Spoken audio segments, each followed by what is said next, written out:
This is NexDef Book Audio. The Blind Strategist, John Boyd and the American Art of War, by Stephen Robinson. John Boyd and his adherents can be remembered in many ways. According to some narrators, they were responsible for a new art of war, often referred to as maneuver warfare. Others portray them as weak characters who reshaped the work of other theorists, like Basil Liddell Hart and John Frederick Fuller, using quotes, arguments, and chronological patterns to apply them to other matters and explain them in their own ways. However, irrespective of the narratives, many writings regarding Boyd have argued that the ideas and concepts developed by him and his disciples were valuable and practical. Stephen Robinson, in the book The Blind Strategist, John Boyd and the American Art of War, has disagreed with this fundamental hypothesis. Stephen Robinson is an officer in the Australian Army Reserve and has served as an instructor at the Royal Military College. The book's central argument is that the maneuver warfare developed by Boyd and his allies led the U.S. forces astray. The examples drawn from history were flawed, based on the absolute lies of Nazi generals and misunderstood perspectives from the past. Also, it included much overlooked and miscalculated data, contrary to maneuver warfare theory. To a reader, this book might seem to be a smear campaign on Boyd and the maneuverists. It also seems as if it proposes an idea that the maneuverists liked Nazis, who were extremely bad. Thus, the maneuverists should be purged. Moreover, Robinson has spent enough time portraying the relations and connections that might be set up as damaging. In his view, the maneuverists have employed sufficient time and thought to glorify the Nazi generals and other sympathizers like Liddell Hart and Fuller.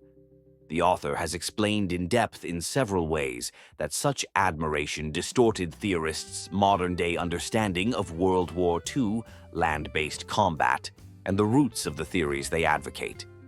The critical exposure of Robinson's reason is not that the maneuverists associated with and regarded the Nazi generals, but that the entire concept of maneuver warfare is a fraudulent strategy. He argues that the entire constructs that establish the Army and Marine Corps are foundationally unprovable, centered around motivated reasoning, and often deceptive. Robinson and many others before him established that maneuver warfare was developed as a theory in search of empirical data instead of vice versa. The author focuses on the extent to which Boyd has acknowledged and idealized a German way of warfare that has never existed, at least not how Boyd has claimed himself. He has highlighted the shortcomings in Boyd's theory by comparing the fundamental aspects of maneuver warfare theory with German operations. Robinson further disagrees with Boyd's incredible attention to maneuver, surprise, tempo, and terror, and the unresponsiveness these can infuse in an enemy force. He also insists that in this process, Boyd underestimates the significance of several battles and disdains attrition-based warfare. The author reminds the readers that German tactics were less maneuverist than destructionist. In the light of the data acquired from the number of battles fought by the Nazi army, he explains that the primary focus of the Germans was to win wars swiftly by crushing the enemy forces through encirclement strategies, even if, in the preliminary steps, they pursued Boyd's maneuver warfare tactics. Robinson provides the reader with valuable notice of the significance of analyzing and reviewing the obtained data from all viewpoints. He proves this in his exceptional critique of Boyd's ways of analyzing the sources and his careful use of the material. For example, while excusing Boyd's failure to know about senior Nazi officers' self-centered intentions and misrepresentations of the facts, he carefully utilizes Boyd's statements and arguments to establish how he refused to adapt his theory after Hermann Balck, Friedrich von Mellenthin, and other senior German commanders discouraged many of his assertions about how Nazis fought. Nevertheless, the author's arguments on maneuver warfare theory are not sufficient to entirely discredit Boyd's idea about the significance of up-to-mark decision-making, the pace of action, and disturbance and dislocation of the adversary forces as a way to achieve victory.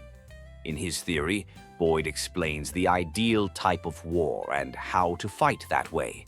However, Robinson rightly states that Boyd has claimed that maneuver warfare is a strategy to succeed in all future military struggles. Considering the prior critiques, everybody interested in Boyd's speculations should treat Robinson's contentions seriously. Boyd highlighted that he is not a qualified military historian, and as the author, this has caused several problems and contradictions in his theory. However, the parts of maneuver warfare theory that are carefully used in a particular context remain helpful. Even though Boyd has refused to adapt his views in light of new evidence, violating his principle of analysis and synthesis of modern contexts and perceptions to generate a better understanding, his approval for perpetual learning and enhancement of understandings is worth praising. Every individual suffers from the tragedy of blind spots, and so does Boyd. But he was not a blind theorist or strategist.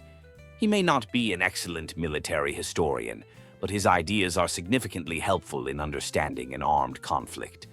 The research has been conducted using several primary sources, and remarkable diagrams and pictures are used to offer a better understanding.